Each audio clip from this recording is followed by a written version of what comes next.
Jarang jarang sih pikiran apa Bu.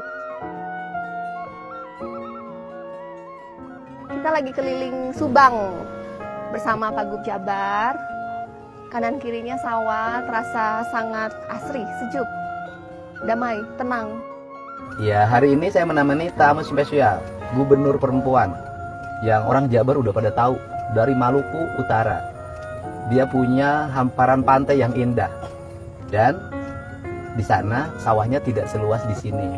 Ya. Jadi nanti orang Jabar bisa pergi ke Maluku Utara untuk ngajarin bagaimana bercocok tanam yang baik.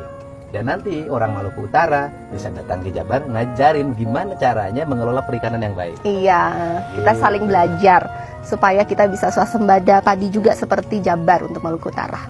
Iya, salam buat warga Maluku Utara ya. Nanti main ke sini. Saya juga nanti main ke sana.